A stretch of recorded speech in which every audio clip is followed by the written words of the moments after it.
भागवत गीता खेती, गोपालन और क्रय विक्रय रूप सत्य व्यवहार वस्तुओं के खरीदने और बेचने में तौल, नाप और गिनती आदि से कम देना अथवा अधिक लेना, एवं वस्तु को बदलकर या एक वस्तु में दूसरी या खराब वस्तु मिलाकर दे देना अथवा अच्छी ले लेना, तथा नफा, आढ़त और दलाली ठहराकर उससे अधिक दाम लेना या कम देना, तथा झूठ, कपट, चोरी और जबरदस्ती से अथवा अन्य किसी प्रकार से दूसरों के हक को ग्रहण कर लेना इत्यादि दोषों से रहित जो सत्यतापूर्वक पवित्र वस्तुओं का व्यापार है, उसका नाम सत्य व्यवहार है।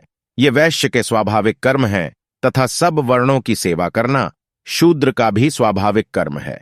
अपने अपने स्वाभाविक कर्मों में तत्परता से लगा हुआ मनुष्य भगवत प्राप्ति रूप परम सिद्धि को प्राप्त हो जाता है। अपने स्वाभाविक कर्म में लगा हुआ मनुष्य जिस प्रकार से कर्म करके परम सिद्धि को प्राप्त होता है, उस विधि को तू सुन, जिस परमेश्वर से संपूर्ण प्राणियों की उत्पत्ति हुई है और जिससे यह समस्त जगत व्याप्त है। जैसे बर्फ जल से व्याप्त है, वैसे ही संपूर्ण संसार सच्चिदानंद घन परमात्मा से व्याप्त है। उस परमेश्वर की अपने स्वाभाविक कर्मों द्वारा पूजा करके, जैसे पतिव्रता स्त्री पति को सर्वस्व समझकर पति का चिंतन करती हुई पति के आज्ञानुसार पति के ही लिए मन, वाणी, शरीर से कर्म करती है, वैसे ही परमेश्वर को ही सर्वस्व समझकर परमेश्वर का चिंतन करते हुए परमेश्वर की आज्ञा के अनुसार मन, वाणी और शरीर से परमेश्वर के ही लिए स्वाभाविक कर्तव्य कर्म का आचरण करना, कर्म द्वारा परमेश्वर को पूजना है। मनुष्य परम सिद्धि को प्राप्त हो जाता है। अच्छी प्रकार आचरण किए हुए दूसरे के धर्म से गुणरहित भी अपना धर्म श्रेष्ठ है, क्योंकि स्वभाव से नियत किए हुए स्वधर्म रूप कर्म को करता हुआ मनुष्य पाप को नहीं प्राप्त होता।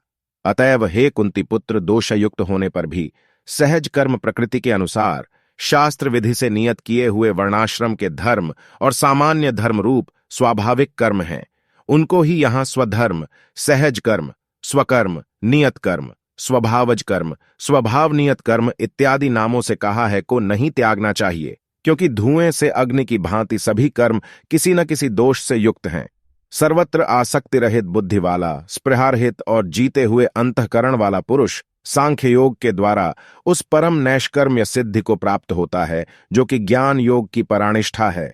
उस नैष्कर्म्य सिद्धि को जिस प्रकार से प्राप्त होकर मनुष्य ब्रह्म को प्राप्त होता है, उस प्रकार को हे कुंती पुत्र तू संक्षेप में ही मुझसे समझ।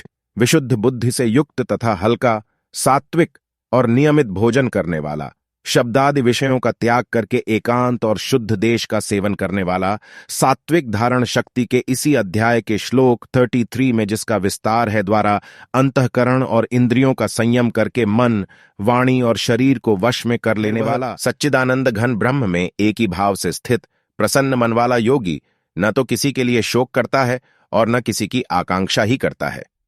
ऐसा समस्त प्राणियों में संभाव वाला गीता अध्याय 6 श्लोक 29 में देखना चाहिए। योगी मेरी पराभक्ति को, जो तत्व ज्ञान की पराकाष्ठा है तथा जिसको प्राप्त होकर और कुछ जानना बाकी नहीं रहता, वही यहां पराभक्ति, ज्ञान की परानिष्ठा, परम नैष्कर्म्य सिद्धि और परम सिद्धि इत्यादि नामों से कही गई है, प्राप्त हो जाता है। उस पराभक्ति के द्वारा वह मुझ परमात्मा को, मैं जो हूं और जितना हूं ठीक वैसा का वैसा तत्व से जान लेता है तथा उस भक्ति से मुझको तत्व से जानकर तत्काल ही मुझ में प्रविष्ट हो जाता है। मेरे परायण हुआ कर्मयोगी तो संपूर्ण कर्मों को सदा करता हुआ भी मेरी कृपा से सनातन अविनाशी परम पद को प्राप्त हो जाता है। सब कर्मों को मन से मुझ में अर्पण करके गीता अध्याय 9 श्लोक 27 में जिसकी विधि कही है तथा संबुद्धि रूप योग को अवलंबन करके मेरे परायण और निरंतर मुझ में चित्त वाला हो। उपर्युक्त प्रकार से मुझ में चित्त वाला होकर तू मेरी कृपा से समस्त संकटों को अनायास ही पार कर जाएगा, और यदि अहंकार के कारण मेरे वचनों को न सुनेगा तो नष्ट हो जाएगा, अर्थात परमार्थ से भ्रष्ट हो जाएगा। जो तू अहंकार का आश्रय लेकर यह मान रहा है कि मैं युद्ध नहीं करूंगा, तो तेरा यह निश्चय मिथ्या है, क्योंकि तेरा स्वभाव तुझे जबरदस्ती युद्ध में लगा देगा।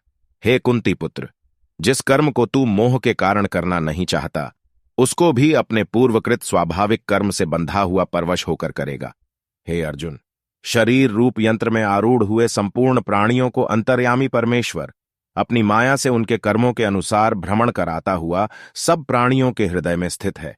हे भारत, तू सब प्रकार से उस परमेश्वर की ही शरण में लज्जा, भय, मान, बड़ाई और आसक्ति को त्याग कर एवं शरीर और संसार में अहंता, ममता से रहित होकर एक परमात्मा को ही परम आश्रय, परम गति और सर्वस्व समझना तथा अनन्य भाव से अतिशय श्रद्धा, भक्ति और प्रेम पूर्वक निरंतर भगवान के नाम, गुण, प्रभाव और स्वरूप का चिंतन करते रहना एवं भगवान का भजन, स्मरण करते हुए ही उनके आज्ञा अनुसार कर्तव्य कर्मों का निःस्वार्थ भाव से केवल परमेश्वर के लिए आचरण करना। यह सब प्रकार से परमात्मा के ही शरण होना है। जा उस परमात्मा की कृपा से ही तू परम शांति को तथा सनातन परम धाम को प्राप्त होगा। इस प्रकार यह गोपनीय से भी अति गोपनीय ज्ञान मैंने तुमसे कह दिया। अब तू इस रहस्य युक्त ज्ञान को पूर्णतया भली भांति विचार कर, जैसे चाहता है वैसे ही कर। संपूर्ण गोपनीयों से अति गोपनीय मेरे परम रहस्य युक्त वचन को तू फिर भी सुन।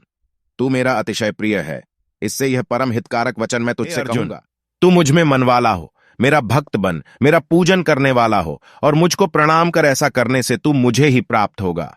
यह मैं तुझसे सत्य प्रतिज्ञा करता हूं, क्योंकि तू मेरा अत्यंत प्रिय है। संपूर्ण धर्मों को अर्थात संपूर्ण कर्तव्य कर्मों को मुझ में त्याग कर तू केवल एक मुंह सर्वशक्तिमान सर्वाधार परमेश्वर की ही शरण, इसी अध्याय के श्लोक 62 की टिप्पणी में शरण का भाव देखना चाहिए। मैं आजा, मैं तुझे संपूर्ण पापों से मुक्त कर दूंगा। तू शोक मत कर, तुझे यह गीत रूप रहस्यमय उपदेश किसी भी काल में न तो तपरहित मनुष्य से कहना चाहिए, न भक्ति, वेद, शास्त्र और परमेश्वर तथा महात्मा और गुरुजनों में श्रद्धा, प्रेम और पूज्य भाव का नाम भक्ति है रहित से, और न बिना सुनने की इच्छा वाले से ही कहना चाहिए, तथा जो मुझ में दोष दृष्टि रखता है उससे तो कभी भी नहीं कहना चाहिए। जो पुरुष मुझ में परम प्रेम करके इस परम रहस्य युक्त गीता शास्त्र को मेरे भक्तों में कहेगा, वह मुझको ही प्राप्त होगा, इसमें कोई संदेह नहीं है। ससे बढ़कर मेरा प्रिय कार्य करने वाला मनुष्यों में कोई भी नहीं है, तथा पृथ्वी भर में उससे बढ़कर मेरा प्रिय दूसरा कोई भविष्य में होगा भी नहीं। जो पुरुष इस धर्ममय हम दोनों के संवाद रूप गीता शास्त्र को पढ़ेगा, उसके द्वारा भी मैं ज्ञानयज्ञ गीता अध्याय 4 श्लोक 33 का अर्थ देखना चाहिए से पूजित होऊंगा। ऐसा मेरा मत है। जो मनुष्य श्रद्धायुक्त और दोष दृष्टि से रहित होकर इस गीता शास्त्र का श्रवण भी करेगा, वह भी पापों से मुक्त होकर उत्तम कर्म करने वालों के श्रेष्ठ लोकों को प्राप्त होगा। हे पार्थ, क्या इस गीता शास्त्र को तूने एकाग्र चित्त से श्रवण किया? और हे धनंजय, क्या तेरा अज्ञान जनित मोह नष्ट हो गया? अर्जुन बोले, हे अच्युत, आपकी कृपा से मेरा मोह नष्ट हो गया और मैंने स्मृति प्राप्त कर ली है। अब मैं संशय रहित होकर स्थिर हूं, अतः आपकी आज्ञा का पालन करूंगा। संजय बोले, इस प्रकार मैंने श्री वासुदेव के और महात्मा अर्जुन के इस अद्भुत रहस्य युक्त रोमांचकारक संवाद को सुना। श्री व्यास जी की कृपा से दिव्य दृष्टि पाकर मैंने इस परम गोपनीय योग को अर्जुन के प्रति कहते हुए स्वयं योगेश्वर भगवान श्री कृष्ण से प्रत्यक्ष सुना। हे राजन, भगवान श्री कृष्ण और अर्जुन के इस रहस्य युक्त कल्याणकारक और अद्भुत संवाद को पुण्य पुण्य स्मरण करके मैं बार बार हर्षित हो रहा हूं।